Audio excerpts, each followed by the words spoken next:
left Auburn to come to you and then getting Allen and kind of what your expectations are. Obviously, Allen's a very experienced SEC player.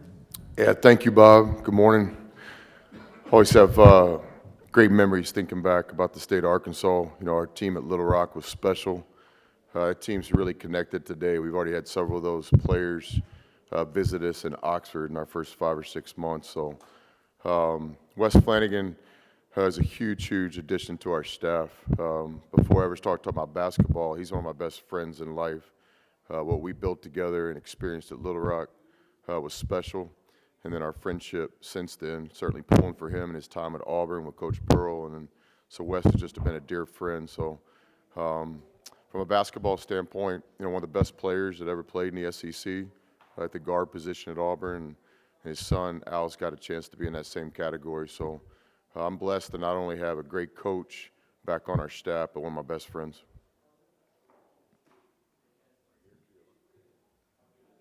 It's Johnny Thornton with Game Day Weekly. What are things that you look forward to coaching Alan Flanagan this season? Good morning, Johnny. A lot of things about Al. I mean, when we were in Little Rock, Al was just a kid growing up. You know, I remember him coming to summer basketball camp and then always being at practice, getting shots up before and after. So it's just been awesome to watch his journey and how he developed, you know, in high school, playing for his grandfather, Hall of Fame coach, in my opinion, maybe the best that's ever coached high school basketball. And certainly being around his dad and playing for Coach Pearl at Auburn. You know, it's been awesome watching his development, how he's grown. So I'm looking forward to coaching, in my opinion, what I think is one of the best players in college basketball, but also looking forward to spending the 7 and 8 month journey with somebody I have a lot of respect for as a person. You know, I love Al as a person as well.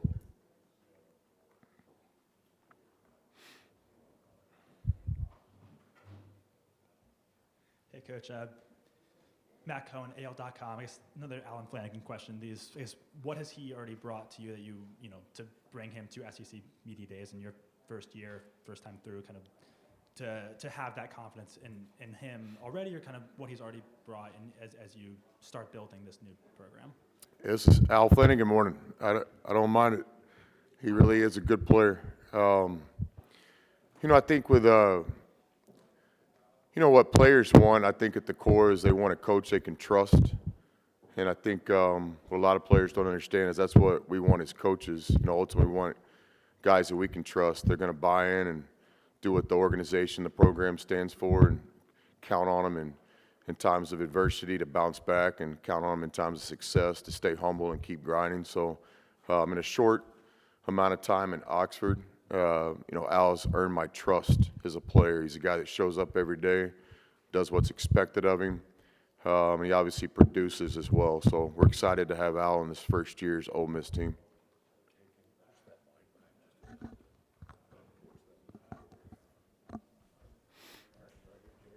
Hey Chris, Jared Redding, Inside the Rebels on 24/7 Sports. Obviously, with that cloud still there as far as, you know, waiver eligibility for Brandon Murray and Musa Cisse, have you kind of seen both of them really kind of handle kind of that cloud that's kind of over their head as far as the day-to-day process of, you know, making Ole Miss a winner in year one?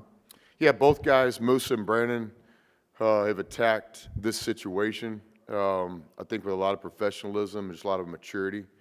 You know, we talk about it.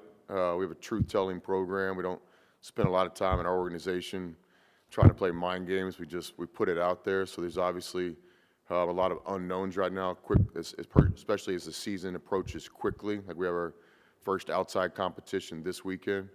So on one hand, we talk about it. We keep everything in the open air. But on the other hand, these guys are doing a great job controlling what they can control. And that's just approaching each day, whether it's practice or individual workout or the academic piece of being a student athlete. So kind of twofold. We're definitely not ignoring what's going on with that, but also we're just attacking each day and controlling what we can control.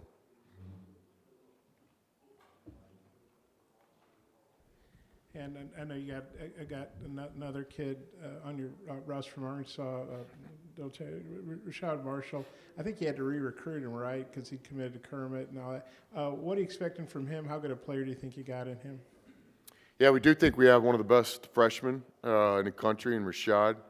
Doesn't mean all the pressure of the world's going to be on him as a young guy, but we do think he's talented enough and tough enough and disciplined enough to contribute early in his career. Give Kermit Davis a lot of credit. You know, we've walked into a really good situation in a lot of ways at Ole Miss because the foundation's been laid. We inherited a lot of really good players. We inherited a program that had a lot of good things going on in the community.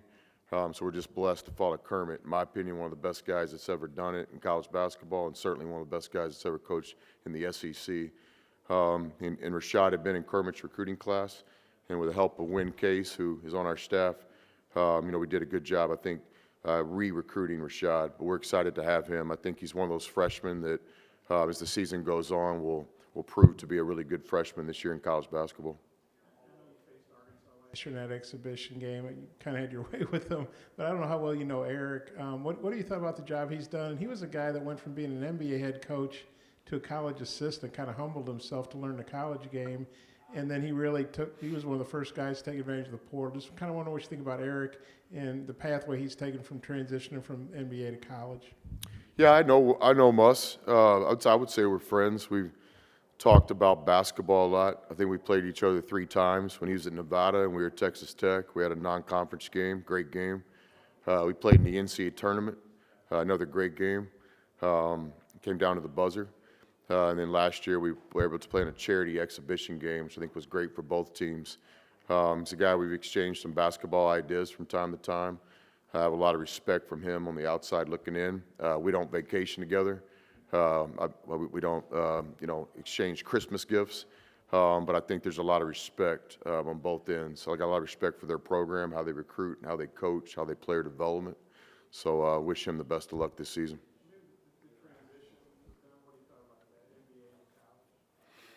Yeah, it's been impressive. I think all of us in coaching have made transitions, myself included, from different levels. But I think his experience in professional basketball, in my opinion, really even the minor leagues and stuff, I think it maybe gives him a little bit, I don't know about advantage, but it gives him a lot of reference point, in my opinion, to how college basketball is now with the portal, ever-changing landscape, and certainly name, image, and likeness. So I don't want to speak for Coach. You ask the question, and I'll answer it. But I think a lot of the things going on in our game right now that might be uncomfortable for some of us are not uncomfortable for guys like me and Muss because we've experienced different levels of basketball. John Zeno with Associated Press. I mean, you have experience rebuilding programs at Texas Tech, and you're in the process of building in Texas. How different is the rebuilding process now? I mean, I think you've got like 10 newcomers on your team with the transfer portal and everything. Yeah, great question. I think whenever you take a new job, there's similarities between other opportunities you've had in the past. But on the other hand, every job's a little bit different. I think we got a great challenge at Ole Miss, but with challenge comes great opportunity. We inherited a really good base. I think we have 5 players on our team that'll be returners. We have 4 freshmen, then we have 5 or 6 transfers, so our team will be a mix of 3 categories. We had a great fan base. Ole Miss is kind of hot right now. Football team, women's basketball, baseball, the Olympic sports. And so we want to do our part with men's basketball.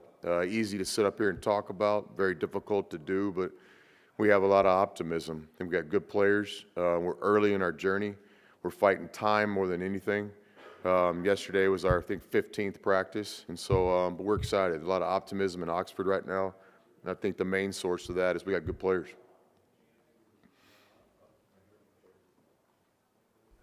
Kind of similar to that previous question that was asked, but I think if I'm reading it correctly, I think it's 70 combined wins between your previous 3 first seasons at Little Rock and then Texas Tech and then Texas. Just walking into this situation and in hindsight, just what have been the individual things that you've taken away from each of those first seasons of those stops, just going into this situation? Yeah, we've had some success at different jobs, not just the Division I jobs that get most of the credit. I think this is our 8th or 9th head coaching job, and we've had some really good first-year teams. And the first thing that I always acknowledge is the guy that we followed. And again, we've been blessed, whether it be Tubby Smith or Shaka Smart or Steve Shields, Fred Reich. Now we're blessed to follow Kermit, a guy that I think his resume speaks well for itself, one of the best guys that's ever coached our game. So we benefit from all of his work in Oxford, and Andy Kennedy before that. So that's the first thing. You acknowledge what you're walking into. There's some good things. I think secondly, we've always just had high expectations for first-year teams. I think I told the players the other day, expectations is the biggest gift you can give anyone. Like I don't tell my 3 daughters, hey, pass your classes in school. We have a little bit higher expectations in our family. Make all A's, excel, do the best you can. We don't tell our shooters, go in the gym at night and, make some shots. We tell our shooters, hey, go in the gym and shoot for 90 minutes, game speed, and try to make 75% of your open shots. And it's just expectations. And I've always thought that with first-year teams. Some people, don't think the first year matters. It doesn't matter. I respectfully disagree. Don't put a mulligan, don't put an asterisk next to this first-year Ole Miss team. It's our players, it's our staff. We're fighting time a little bit, but there's no excuses. So everybody has obstacles. One of our obstacles will be time this first year. But I think a combination of inheriting, following somebody that really knew what they were doing, having some good players on this year's roster, and then internally in our organization just having really high expectations. I think that's kind of our ingredients for giving ourselves a chance the first year. James Fletcher from On3. You talked about building trust with the players, and obviously your situation last year is going to follow, and there's going to be questions about it throughout your tenure wherever you are. But how have you built trust with the players, with recruits, the fans, and the community since you've gotten there to Oxford? Yeah, I think trust is based on just reliability, dependability. I mean, do what you say you're going to do it and do it every day. Have some discipline about what's expected of you in the organization. So, when you walk into a situation, sometimes a player will trust you before you ever earn that trust. And as a coach, especially with a transfer player, an older player, you kind of give that trust before it's earned. That's kind of what the recruiting process is. Then you get to work. And I think one of the sources of real optimism we have right now in Oxford is, our players have done a good job, but in the summer and the preseason, now 15 official practices in, just continuing not only to earn our coaching staff's trust, but each other's trust. And a lot of it comes down to just discipline to me. And so with relationships, it's all about, doing what you say you're going to do repeatedly. When things are good, stay steady, stay humble. When things are tough, and there's going to be a lot of adversity. It's not a matter of if, it's a matter of when. When things get tough, be who you are. Don't change. And so we got a long ways to go. We're just building this thing. But there are a lot of positive signs right now in our organization because guys are doing what they're supposed to be doing. Kyle Tucker, The Athletic. Similar to that question, when you talk about earning that trust from guys, as you go into living rooms, talk to families and players, and they have questions about how things ended at Texas. How have you tackled that with them? How have you addressed and tried to address their concerns?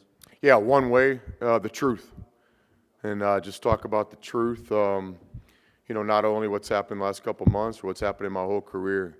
I also think that, as human beings, as coaches, as players, we all go through adversity. We all go through tough times, and I've always thought that's an opportunity to respond. And certainly in teaching and coaching, I've always thought that's what coaching is. Coach Knight said that on a daily basis. Coaching is teaching. I think, you have different opportunities to teach your players. Certainly when things are really good, you have opportunities to teach, and then sometimes when adversity hits and you go through some struggles, it's also a great learning ground, a chance to teach people. And so that's what we try to do in our program. We try to learn, we try to get better every day, we tell the truth.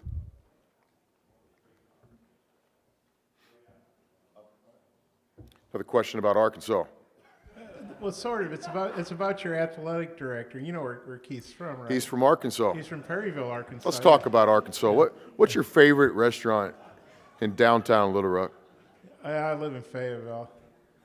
You don't go to Little Rock's capital. I know, but I live in Fayetteville. That's where the university is. You don't live in Jackson, do you? No, but I go to Jackson a lot. Well, okay. Well, in Little Rock, Flying Fish downtown is that's really good. I've had that. Yeah, It's recommend pretty that. healthy. Cash is fine dining. I don't know about that. Yeah, I'm not a real fine dining person, but I like Cash. Yeah. Got a great burger place right on the river too. I don't remember the name of it, but I can tell you exactly how to get there. Parking's an issue, but the burger's good. I would always tell them to grill the bun, toast the bun. Toast the bun. Little Rock has great restaurants. I liked Fayetteville too. Beautiful drive from Little Rock. Yeah, I almost forgot my question. Keith Carter's a basketball. I bet the question's about Little Rock, or about Arkansas. Well, it's about Keith, who's from Arkansas. yeah. He's from Perryville. It's Keith's birthday yesterday. I didn't know that. look it up. Yeah, Keith's obviously a basketball guy. What's it like? You know, there aren't that many basketball guys that are ADs at Power Fives and SECs, more football.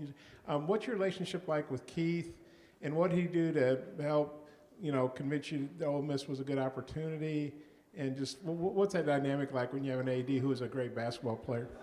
Yeah, I've been blessed my whole career to work for some great administration, some great leadership, and some great ADs, and no exception with Keith. You know, it's just special. Not only did the guy play BCS basketball, he's a really good player, really good, all-conference type All-American player, a winner, NCAA tournament player. So that's just cool having a basketball guy around. I actually called him the other night after practice and asked him a basketball question, so that's unique. In terms of the Ole Miss job, I just think the transparency and the vision that Keith Carter and Chancellor Boyce had about not only the men's basketball program but the athletic department really caught my interest very quickly. We know we have a long ways to go to build the program, but there's no denying there's a vision. There's a vision internally within our program, within the administration, within the city of Oxford, and I really believe in the state of Mississippi. You know, everybody wants Ole Miss and Mississippi State to be good, so I know it's been great working with Keith so far.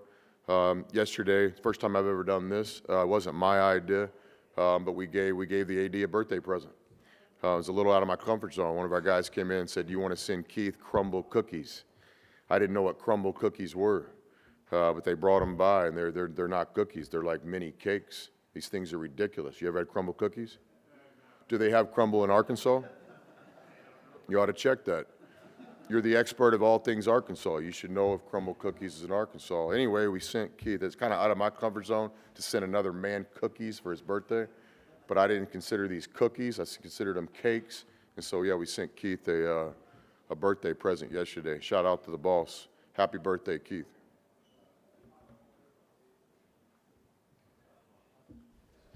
Chris, I want to ask you specifically just about TJ Caldwell. Obviously, him being thrown into the fire last year as a freshman with some injuries at guard, was asked to do a lot of different things. What do you kind of view his role is this season, just having all of that, you know, experience early on? Do you see him as more of an off-the-ball player, or what do you kind of see that as? Yeah, we're familiar with TJ. He's from the state of Texas, so we recruited him. And he had a really good year for Kermit, kind of a typical freshman year when you're really talented. A lot of inconsistencies, but on any given night, you know, he's one of the best young players in the SEC. So the challenge for TJ, the goal, the objective, what we talked about in recruiting him back, and what we talk to him on a daily basis is consistency. He's proven that he can play in this league, both offensively and defensively. The next step for him as a young sophomore would be to try to get into more of a consistent mode. I don't want to put all the pressure on his shoulders, but I confidently tell you that he's a name that we'll be talking about at these type press conferences at the end of the season too. I really think that TJ Caldwell will be one of the best sophomores in the Ole Miss, in the SEC for Ole Miss. So we've done that from time to time. I don't like to make a lot of predictions on players, especially after only 15 practices, but I have a lot of confidence in TJ. His heart's in the right place. He's a talented guy. He cares about his craft. He's smart, comes from a great family. So our coaching staff, we have a lot of responsibility this year to kind of get him to the next step in his career. But I think he'll be a really good sophomore in our league. Okay, we'll now join the players on the side. Thank you, Coach. Thank you.